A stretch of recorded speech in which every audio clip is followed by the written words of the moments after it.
বাচ্চাদের মুখের যত্ন, এটা বেশিরভাগ ক্ষেত্রেই আমরা নেগলেক্ট করে থাকি এবং এই নেগলেক্ট করার জন্যই বাচ্চাদের যে দুধের দাঁত সেখান থেকেই সমস্যা শুরু হয় এবং তারপর যখন এই পার্মানেন্ট দাঁত আসে, এই দুধ দাঁতগুলো পড়ে গিয়ে সেটাও ঠিক রকমভাবে আসে না মুখের মধ্যে। তাই প্রথম থেকেই একটা বাচ্চা জন্ম নেওয়ার পর থেকেই তার শরীরের যেমন আমরা বিভিন্ন রকমভাবে টেক কেয়ার করি, একই রকমভাবে তার মুখের স্বাস্থ্যটাও সঠিকভাবে মেনটেন করাটা ভীষণ প্রয়োজনীয়। বাচ্চা জন্মগ্রহণের পর থেকে যখন খেতে শুরু করে, অর্থাৎ প্রথমেই তারা যে ব্রেস্ট ফিডিংটা করে, এই ব্রেস্ট ফিডিং করার পরে তার মুখের ভেতরটা কিন্তু পরিষ্কার করে দেওয়াটা খুবই প্রয়োজনীয়। বাচ্চারা জন্মের 6 মাস পর্যন্ত তার মুখে কোনো দাঁত থাকে না, কয়েকটি ব্যতিক্রমিক ঘটনা ছাড়া। সেক্ষেত্রে শুধু নিচের মাড়ি এবং ওপরের মাড়িটাই আমরা দেখতে পাই। যেহেতু দাঁত থাকে না তাই আমরা ভাবি যে ওটাকে ক্লিন করার কোনো দরকার নেই। এটা সম্পূর্ণ ভ্রান্ত ধারণা। বাচ্চাদের দাঁতহীন ওপর এবং নিচের যে মাড়ি সেটাকে পরিষ্কার করতে হবে, যাতে সেখানে কোনো রকমভাবে এই যে ব্রেস্ট ফিডের যে পরে যে রেমনেন্ট সেটা যাতে না থাকে। সেটা যদি থাকে তাহলে সেখান থেকে কিন্তু ফাঙ্গাল ইনফেকশন হওয়ার একটা সম্ভাবনা থাকে। এবার আমরা আসি সেই দাঁত যখন নেই সেই অবস্থায় শুধু মাড়ির আমরা যত্ন নেব কি করে। বাড়িতে আমাদের সকলেরই ভালো কটন এর কাপড় থাকে, অথবা আমরা যদি গজ পিস কিনে আনতে পারি ওষুধের দোকান থেকে, সেটাকে ভালো করে গরম জলে ধুয়ে নিয়ে সেটা দিয়ে আমরা কিন্তু ওই ওপর এবং নিচের মাড়িটাকে পরিষ্কার করে দিতে পারি।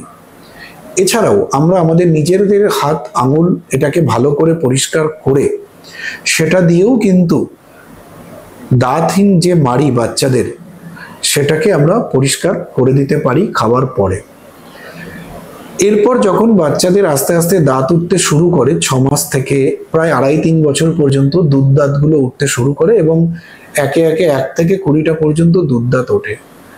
যখন থেকেই দাঁত ওঠার প্রক্রিয়া শুরু হবে তখন থেকেই আমরা এই দাঁতটাকে বাচ্চাদের জন্য যে স্পেসিফিক টুথব্রাশ পাওয়া যায় সেটা দিয়ে ব্রাশিং করিয়ে দিতে হবে তার গার্জিয়ানকে, অথবা তাকে যে যত্ন করছে অর্থাৎ তার কেয়ার গিভার যিনি আছেন তাকে।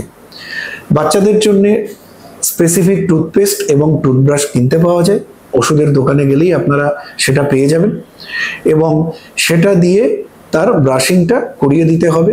তার দাঁত এবং তার বিভিন্ন যে সারফেস সেগুলোকে ঠিকভাবে পরিষ্কার রাখতে হবে।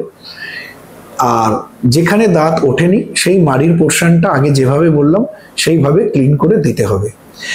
এইভাবে আপনারা প্রায় 2-2.5 বছর কি 3 বছর পর্যন্ত বাচ্চাদেরকে টুথব্রাশিং এর মাধ্যমে তার ওরাল হাইজিনটাকে ভালো রাখার দায়িত্ব নিতে হবে এবং বাচ্চাদেরও কিন্তু রাতের বেলা খাওয়া দাওয়ার পরে ঠিক যেভাবে বড়রা টুথব্রাশ করে তাদেরকেও কিন্তু একই পদ্ধতি অবলম্বন করতে হবে। এরপর আস্তে আস্তে বাচ্চারা নিজেরাই ব্রাশ করতে শিখবে। 3 থেকে 6 বছর বয়স পর্যন্ত বাচ্চারা টুথব্রাশ নিজেরা ইউজ করবে, কিন্তু সেটা গার্জিয়ানের সুপারভিশনে করবে। অর্থাৎ বাচ্চারা যখন আয়নার সামনে দাঁড়িয়ে ব্রাশ করছে সেক্ষেত্রে গার্জিয়ান তার পেছনে থাকবে, তার বাবা মা আত্মীয় স্বজন যারা আছেন তাকে যিনি দেখভাল করেন তাদের উপস্থিতিতে ব্রাশিংটা তারা করবে। তারা যদি কোথাও ভুল করে সেটা তার বাবা মা সেটা দেখিয়ে দেবেন। আর তারপরে 6 বছর হয়ে গেলে, একটু বড় হলে 7-8 বছর তারপরে বাচ্চারা কিন্তু নিজেরাই নিজেদেরটা শিখে যাবে এবং তারা নিজেরাই নিজেদের মতন করে টুথব্রাশ ইউজ করে নিজেদের মুখের স্বাস্থ্য ভালো রাখতে শিখে যাবে। এবং বড়দের ক্ষেত্রে আমরা যে নিয়মটা ফলো করি, দিনে 2 বার করে টুথব্রাশ ইউজ করা, বাচ্চাদের ক্ষেত্রেও একইভাবে রাতের বেলা এবং সকালবেলা দিনে 2 বার করে টুথব্রাশ ইউজ করতে হবে। চেষ্টা করতে হবে যে আমাদের যে মেজর মিলগুলো যে আমরা খাবার খাই, ব্রেকফাস্ট, লাঞ্চ, বিকেলের একটা টিফিন এবং ডিনার, এর মাঝে মাঝে যেন আমরা বেশি ফাস্ট ফুড না খাই, যদি সেটা খেয়েও ফেলি তাহলে যেন সঙ্গে সঙ্গে আমরা মুখটা জল দিয়ে ধুয়ে নিই, কারণ বারবার তো দিনে 4-5 বার করে টুথব্রাশ কিংবা পেস্ট ইউজ করা সম্ভব না। তাই মাঝে মাঝে যদি আমরা খাবার খেয়ে ফেলি মুখটাকে ভালো করে ধুয়ে ফেলতে হবে। প্রতিবার মেজর মিলের পরে আমাদেরকে ভালো করে গার্গেল অথবা কুলকুচি করা, যেটাকে বলি, জল দিয়ে মুখটা ভালো করে পরিষ্কার করতে হবে এবং রাতে অবশ্যই খাওয়া দাওয়ার পরে ব্রাশ ইউজ করতে হবে। কিছু ক্ষেত্রে বাচ্চাদের দাঁতেও আমাদের ফ্লস, যেটা ডেন্টাল ফ্লস বড়দের ইউজ করা হয়, সেটা বাচ্চাদের জন্যও পাওয়া যায়, বাচ্চাদের ক্ষেত্রেও ইউজ করতে হবে। এবং চিকিৎসক, দন্ত চিকিৎসক যদি মনে করেন তিনি কোনো বাচ্চাদের জন্য স্পেসিফিক মাউথওয়াশ এবং টুথপেস্ট সাজেস্ট করেন, সেটা দিয়েই মাউথওয়াশ করতে হবে এবং টুথপেস্ট সেই টুথপেস্টই ব্যবহার করতে হবে। বাচ্চাদের ক্ষেত্রেও আমরা যেভাবে পেডিয়াট্রিশিয়ানের কাছে বছরে বিভিন্ন সময় নিয়ে যেতে হয়, সেটা ভ্যাকসিনেশনের জন্যই হোক কিংবা রেগুলার চেক আপের জন্য, একই রকমভাবে পেডিয়াট্রিক ডেন্টিস্ট অর্থাৎ বাচ্চাদের জন্য যিনি দন্ত চিকিৎসক তার কাছে নিয়ে যেতে হবে। এবং যদি আমরা আমাদের যেখানে থাকছি বাসস্থান তার আশেপাশে বাচ্চাদের জন্য স্পেসিফিক পেডিয়াট্রিক ডেন্টিস্ট না থাকেন, তাহলে অ্যাটলিস্ট যিনি জেনারেল ডেন্টিস্ট আছেন তার কাছে নিয়ে যেতে হবে। তিনি যদি সাজেস্ট করেন কিছু কোনো কাউকে পেডিয়াট্রিক ডেন্টিস্টের কাছে, তার কাছে গিয়ে তার পরামর্শ নিতে হবে এবং তার পরামর্শ মেনে চলতে হবে। এটা আমাদের মাথায় রাখতে হবে। এই দুধের দাঁতই কিন্তু আমাদের ভবিষ্যতের পার্মানেন্ট দাঁতের ভিত্তি।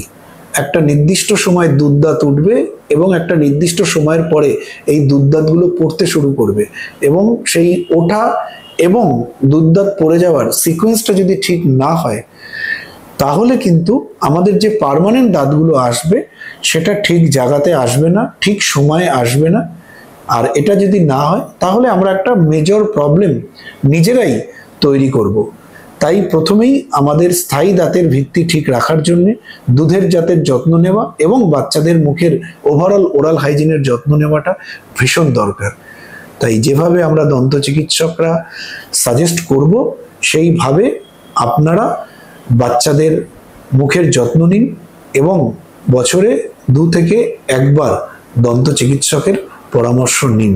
তাহলেই একটি বাচ্চার সুন্দর ওরাল ক্যাভিটি এবং সুন্দর ফুটফুটে ঝলমলে হাসি হবে, যার মাধ্যমে আগামী দিনেও তার সেই ঝলমলে সুন্দর ফুটফুটে হাসিটা একই রকম থেকে যাবে।